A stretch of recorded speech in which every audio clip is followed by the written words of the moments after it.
وبما أني قادري أقول أدرك عبدك جيلاني أدرك عبدك جيلاني۔ السلام علیکم ورحمۃ اللہ وبرکاتہ۔ نبی کریم صلی اللہ علیہ وسلم کا ارشاد ہے، اذا ظہرت البدع فی امتی فعلی العالم ان یظہر علمہ فإن لم یفعل فعلیہ لعنۃ اللہ۔ جب امت میں گمراہیت پھیلنے لگے، بے دینی عام ہو جائے، بدعتیں ظاہر ہونے لگے، تو عالم کو چاہیے کہ اپنے علم کو ظاہر کرے، کھول کر رکھ دے، اور جو عالم ایسا نہیں کرے گا اس پہ اللہ کی لعنت۔ ڈاکٹر اقبال کا شعر ہے، میراث میں آئی ہے انہیں مسند ارشاد، زاغوں کے تصرف میں عقابوں کا نشیمن۔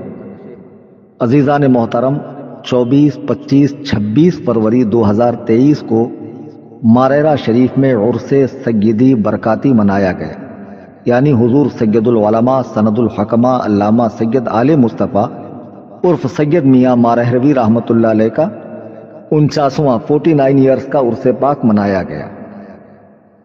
ماریرا شریف وہ مقدس سرزمین ہے جہاں صحیح النسب سادات کرام کا قافلہ موجود ہے، جس میں بڑے بڑے اولیاء اور کبار علماء ہوئے ہیں، اور جس سرزمین سے ہمیشہ اہل سنت و جماعت کے صحیح موقف کی ترجمانی ہوتی رہی ہے، اور جس خانقاہ نے امت کو مجدد اعظم امام احمد رضا خان جیسا ایک عظیم مجدد دیا، جس نے کروڑوں لوگوں کے ایمان و عقیدے کی حفاظت کی ہے، وہ ماریرا شریف جہاں ہمیشہ اعلیٰ حضرت کے فتاووں کو اہمیت دی گئی اور اس پر عمل کیا گیا، مریدین کو عمل کی سخت تلقین کی گئی، اور آج بھی جہاں صاحبزادگان حضور احسن العلماء، حضور امین ملت، حضور نجیب ملت، حضور رفیق ملت سختی سے اس مسلک پہ قائم ہے اور عقیدت مندان کو اس پر قائم رہنے کی تلقین فرماتے ہیں۔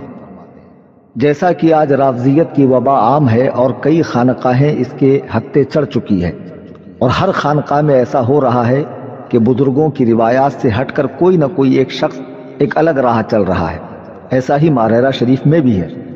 ماریرا شریف کے بزرگوں کا ایک تاریخی ریکارڈ ہے، ان کی تعلیمات، ان کے افکار، ان کے خیالات، ان کے نظریات، اور ان کا جو اہل سنت و جماعت پر سختی سے قائم رہنا۔ اور وہاں آج ایک ایسا شخص پیدا ہو گیا، کھڑا ہو گیا، جو ان بزرگوں کی روایات کے بالکل خلاف ہے۔ اس شخص کے عمل کو دیکھیں، بزرگوں کی روایات کو دیکھیں، آپ کو یہ بالکل اپوزٹ نظر آئے گا۔ یہ عرس پاک جو اس شخص نے منایا ہے، اس میں قوالی بھی ہوئی، جو بزرگان دین، بزرگان ماریرا کا موقف کبھی نہیں تھا۔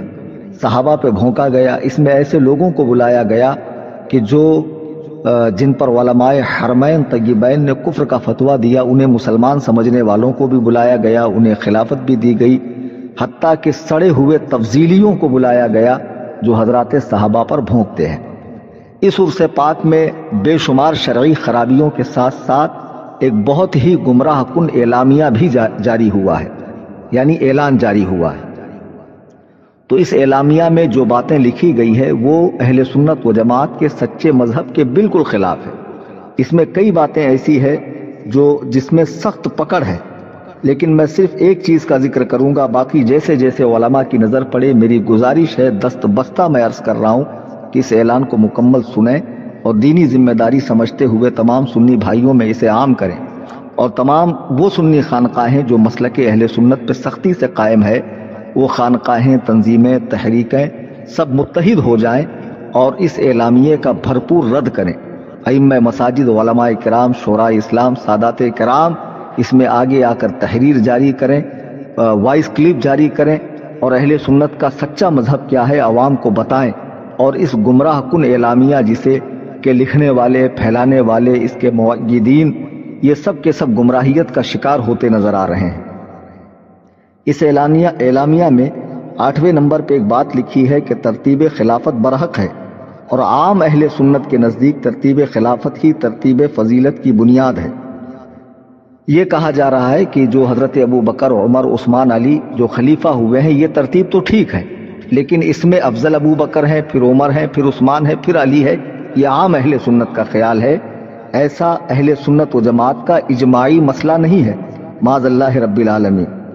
اعلیٰ حضرت امام اہل سنت اپنی کتاب مطلع القمرین فی ابانت سبقت العمرین کے صفحہ 81 پہ لکھتے ہیں کہ حضرت صدیق و عمر کی افضلیت پر جب اجماع قطعی ہوا تو اس کے مفاد یعنی تفضیل شیخین کے قطعیت میں کیا کلام رہا؟ ہمارا اور ہمارے مشائخ طریقت و شریعت کا یہی مذہب ہے۔ کیا عام لوگوں میں اللہ کے نبی بھی شامل ہے؟ موجم اوسط کی حدیث نمبر 6448 ہے کہ اللہ کے نبی علیہ السلام خطبہ ارشاد فرما رہے ہیں، آپ نے دیکھا مجمع میں ابو بکر نہیں ہے تو پوچھا، آواز لی، ان کا نام لے کر 2 بار پکارا اور پھر فرمایا کہ مجھے جبریل نے ابھی ابھی خبر دی ہے کہ آپ کے بعد آپ کی امت میں سب سے بہتر ابو بکر صدیق ہے۔ آپ کے عام لوگوں میں معاذ اللہ تعالیٰ بھی شامل ہے، جو جبریل کے ذریعے حضور کو خبر دی جا رہی ہے۔ حضرت جبریل بھی عام لوگوں میں ہے، نبی کریم بھی عام لوگوں میں ہے، اور پھر اتنا ہی نہیں، حضرات صحابہ کا وہ زمانہ خیر جس کو اللہ کے نبی نے خیر کا زمانہ فرمایا ہے، صحیح بخاری کی حدیث ہے، حضرت عبداللہ ابن عمر فرماتے ہیں کہ صحابہ کے مقدس زمانے میں جب چننے کی باری آتی کہ نبی کے بعد سب سے افضل کون ہے، کننا نخیر بین الناس فی زمن النبی صلی اللہ علیہ وسلم، نبی کے حیات ظاہری میں صحابہ کے بیچ جب انتخاب کا مسئلہ آتا تو فنخیر ابا بکر، ہم سب سے بہتر ابو بکر کو قرار دیتے، ثم عمر، پھر عمر کو، ثم عثمان، پھر حضرت عثمان رضی اللہ تعالیٰ عنہ کو۔ یہ اللہ کے نبی کا فرمان بھی ہے، صحابہ کا فرمان بھی ہے، اور اہل سنت و جماعت کا سچا مذہب یہی ہے۔ امام ابو جعفر احمد بن طحاوی رحمۃ اللہ علیہ عقیدۃ الطحاویہ میں تحریر فرماتے ہیں، وَنُثْبِتُ الْخِلَافَةَ بعد رسول اللہ صلی اللہ علیہ وسلم اولا لأبی بکر الصدیق رضی اللہ عنہ تفضیلا له وتقدیما علی جمیع الامہ ثم لعمر بن الخطاب ثم لعثمان ثم لعلی۔ فرماتے ہیں یعنی ہم رسول اللہ صلی اللہ علیہ وسلم کے بعد سب سے پہلے حضرت ابو بکر کی خلافت کو ثابت کرتے ہیں، اس وجہ سے کہ آپ کو تمام امت پر افضلیت و اولیت حاصل ہے، پھر اس کے بعد حضرت عمر کو، پھر حضرت عثمان کو، پھر حضرت علی کی خلافت ثابت کرتے ہیں، اور پھر ان کے لیے فضیلت بھی ثابت کرتے ہیں، یعنی جو ترتیب خلافت ہے وہی ترتیب فضیلت بھی ہے۔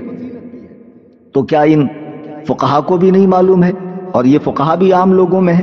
خود حضرت علی کرم اللہ وجہہ الکریم فرماتے ہیں، اور ان کا یہ قول تواتر کو پہنچا ہوا، متواتر ان کا یہ قول نقل کیا گیا ہے، لا اجد احدا فضلنی علی ابی بکر و عمر الا جلدتہ حد المفتری، کہ جو افطرا کرنے والا، بہتان باندھنے والا مجھے ابو بکر و عمر سے افضل کہے میں اس پہ حد جاری کروں گا، یعنی اسے سزا دوں گا، معاذ اللہ رب العالمین۔ کیا یہ حضرت علی کو بھی نہیں معلوم؟ اس اعلامیہ میں یہ صاحب لکھتے ہیں کہ یہ تو عام لوگوں کا خیال ہے، یہ عام لوگوں کی سمجھ ہے کہ جو ترتیب خلافت ہے وہی ترتیب فضیلت ہے۔ آگے لکھتے ہیں، فقیر قادری کی تحقیق اور مشرب اپنے جد اعلیٰ امام زید کے مطابق ہے، آپ کے نزدیک حضرت شیخین کی خلافت برحق ہے، لیکن افضل حضرت مولائے کائنات علی جنیل مرتضی علیہ السلام ہے، معاذ اللہ رب العالمین۔ کسی رافضی کی کتاب میں آپ نے پڑھ لیا ہوگا، ورنہ امام زید وہ ہیں کہ جو حضرت ابو بکر و عمر کو اپنے والد سے افضل سمجھتے ہیں، اور اسی بنا پر لوگوں نے آپ کا ساتھ چھوڑا، تب آپ نے فرمایا جاؤ تم لوگ رافضی ہو چکے ہو، یعنی اسلام کا پٹا گلے سے اتارنے والے ہو چکے ہو۔ اہل سنت کی کتاب میں تو یہ ملتا ہے امام زید کا قول، پتہ نہیں آپ نے رات کے اندھیرے میں کیسے پڑھ لیا اور رافضیوں کی کالوں کی کتابوں میں پڑھ لیا، تو آپ کو وہ عقیدہ مبارک ہو، یہ اہل سنت کا عقیدہ نہیں ہے۔ اور میں بارہا چیلنج دے چکا ہوں کہ ہندوستان کے کسی کونے میں کوئی مائی کا لال اس مسئلے پر مجھ سے مناظرہ کرنا چاہے، اہل سنت و جماعت کے اس واضح عقیدے پر مناظرہ کرنا چاہے، تو اینی ٹائم میرے گھر قصر ابو حنیفہ آ سکتا ہے، اس کے آمد و رفت کا خرچ بھی میرے ذمہ، اور مناظرہ کر سکتا ہے۔ میرے بزرگوں، دوستوں، آپ یہ مت دیکھیے کہ وہ شخص کس سرزمین پر ہے، یہ دیکھیے کہ وہ بزرگوں کی روایات سے ہٹا ہوا ہے، اور جن کا عرس پاک منایا گیا ہے، حضور سید العلماء انہی کے صاحبزادے ان کے بارے میں فرماتے ہیں، رافضیوں کے لیے تھے ذوالفقار حیدری، سر گروہ اہل سنت تھے حضرت سید میاں، یعنی وہ رافضیوں کے لیے حضرت مولائے کائنات کی تلوار تھے، کاٹ کر رکھ دیتے تھے۔ اہل سنت و جماعت کے سر گروہ سربراہ تھے حضور سید میاں، افسوس کہ انہی کے عرس پاک میں ان کی روح پاک کو ناخوش کیا گیا، تڑپایا گیا، اس طرح کا اعلامیہ جاری کر کے، معاذ اللہ رب العالمین۔ میں تمام احباب اہل سنت و جماعت سے دست بستہ عرض کروں گا کہ یہ شخص ماریرا شریف میں آج کئی خانقاہوں میں رافضیت کی کیڑ لگ چکی ہے، دماغ خراب ہو گیا ہے. ایرانی ریال نے لوگوں کو کی عقلوں کو جو ہے بند کر دیا ہے، اپنے بزرگوں کی روایات سے ہٹے ہوئے ہیں. آپ اس کو دیکھ رہے ہیں. وہ جو بزرگان دین وہاں آرام فرما ہے، ان بزرگوں کی تعلیمات کو دیکھیے، ان کے عقائد کو، نظریات کو، خیالات کو دیکھیے، اور ان کے جو سچے جانشین آج وہاں موجود ہیں، حضور امین ملت، رفیق ملت، نجیب ملت. اگرچہ میری ان بزرگوں سے بالمشافہ ملاقات نہیں ہے، میں ان سے محبت رکھتا ہوں، چونکہ ان کے اعلان وقتاً فوقتاً آتے رہتے ہیں، گردش کرتے رہتے ہیں انٹرنیٹ پر، اور یہ سختی کے ساتھ مسلک و مذہب پر قائم رہنے کی تلقین فرماتے رہتے ہیں. اس اعلامیے کے اندر بہت سی باتیں ایسی ہیں جو قابل گرفت ہے. اس میں کہا گیا کہ جو صحابہ کے بیچ جنگ ہوئی حضرت علی سے، جن جن لوگوں نے جنگ کی ہے کھل کر لوگوں کو بتایا جائے. یعنی اب ہر گنجیڑی، نشیڑی، چرسی، ہر چلم پھونکنے والا چوراہے پر بیٹھ کر یہاں وہاں صحابہ کے تبصرے کرے گا، جبکہ 1400 سالوں سے امت کو منع کیا گیا کہ مشاجرات صحابہ پر منہ مت کھولو، کرنی ہے تو تعریف کرو، ان کے جنگوں کا تذکرہ مت کرو.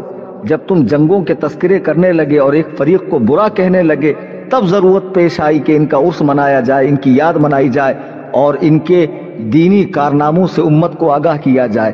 پھر رونے کیوں لگتے ہو؟ اور اس میں کئی باتیں ایسی ہیں جو سخت پکڑ رکھتی ہے.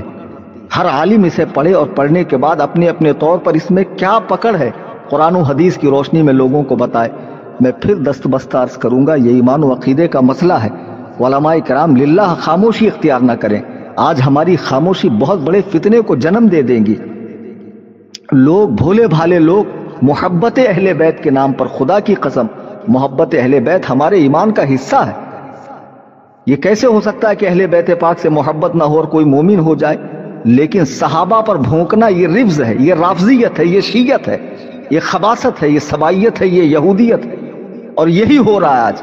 محبت اہل بیت کی آڑ میں صحابہ پہ بھونکا جا رہا ہے، اور اس اعلامیے میں بھی بھونکنے کی تلقین ہے. اس اعلامیے میں بھی صحابہ پر بھونکنے کی ترغیب ہے کہ بھونکو، صحابہ پہ جتنا بھونک سکتے ہو. میں اس کو کنڈم کرتا ہوں، اس کا رد کرتا ہوں، اسے گمراہ کن قرار دیتا ہوں، اسے ردی کی ٹوکری میں ڈالتا ہوں، اور ہر سنی عالم سے گزارش کرتا ہوں ہاتھ جوڑ کے، اللہ و رسول کے لیے اس پرفتن دور میں امت کا ایمان بچائیے. اٹھنے والے فتنوں کا بھرپور رد قرآن و حدیث کی روشنی میں کیجیے. مواد ہی مواد بھرا پڑا ہے، کوئی کمی نہیں ہے. آپ بولنا چاہیں آپ مہینوں سالوں بول سکتے ہیں، اتنا مواد موجود ہے. خدا کے لیے متحد ہو جائیں اہل سنت و جماعت جو عظمت صحابہ کے قائل ہیں، اور ان رافضیوں کے دانت کھٹے کرے. اور اس اعلامیہ کا میں بھرپور رد کرتا ہوں، اور اس کے تائید کرنے والوں کو گمراہ قرار دیتا ہوں. اس کے لکھنے والے، پھیلانے والے بخوشی، ان سب کو گمراہ قرار دیتا ہوں. اہل سنت و جماعت کا جو سچا مذہب ہے وہ میں عرض کر چکا ہوں، وہ ہمارے بزرگان دین کی کتابوں سے ظاہر ہے. میرے بھائیوں، بزرگوں، دوستوں، عزیز ساتھیوں، نوجوان بچوں، آپ دیکھنا ہے بزرگان دین کی تعلیم کو دیکھیے. بات کے بگڑے ہوئے لوگ جن کا اوڑھنا بچھونا دنیا بن چکی ہے، ایرانی ریال نے جن کا دماغ خراب کر رکھا ہے، جو شریعت سے بیزار ہو چکے ہیں، شریعت کی پابندیاں، قیودات جن کو ہضم نہیں ہوتی ہے، اور جو دین میں نئی نئی اختراع کرنا چاہتے ہیں، بدعات کو پھیلانا چاہتے ہیں، اور نئے نئے راستے کھولنا چاہتے ہیں. خدا کے لیے ان سے دور رہیے. اہل سنت و جماعت کا جو سچا مذہب ہے کہ حضرت ابو بکر افضل ہیں، پھر عمر، پھر حضرت عثمان، پھر مولائے کائنات، اور صحابہ کی جو آپسی جنگیں ہوئی ہیں ان میں زبان نہ کھولو. ہم اہل بیت پاک سے بھی محبت کرتے ہیں، حضرات صحابہ سے بھی محبت کرتے ہیں. نہ ہم خارجی ناصبی ہیں، نہ ہم رافضی سبائی یہودی ہیں. ہم اہل سنت و جماعت ہے.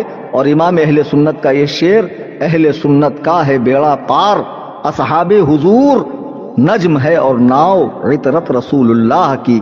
اگر تم یہ چیز نہ پھیلاتے تو آج ہمیں ضرورت پیش نہ آتی رد کرنے کی. میں گزارش کروں گا کہ تمام علماء کرام اس حساس مسئلے پر اپنی رائے ضرور دیں. اللہ تعالی ہم سب کو مذہب مہذب اہل سنت و جماعت یعنی مسلک اعلیٰ حضرت پر سختی سے قائم رکھے، اپنے محبوب بندوں کا ادب کرنے والا بنائے. انبیاء کرام، صحابہ کرام، اہل بیت پاک، ائمہ اسلام جنہوں نے دین کی خدمات کی ہے، اور ارض مارہرہ شریف کو آباد رکھے، اور مارہرہ مطہرہ کے بزرگان دین جن کی تعلیم یہ ہے کہ اہل سنت پر قائم رہو. اللہ تعالیٰ ان کا مقدس سایہ ہمارے سروں پر ہمیشہ قائم رکھے. آمین ثم آمین. فقیر محمد کلیم Hanafi Rizvi, Qasr Abu Hanifa, Kurla west, Mumbai. Mobile number 9820672770۔ خدا حافظ، فی امان اللہ۔ مجھ سے نہ ہو سکے گا باطل کا احترام، میری زباں کے واسطے تالے خرید لو، وما علینا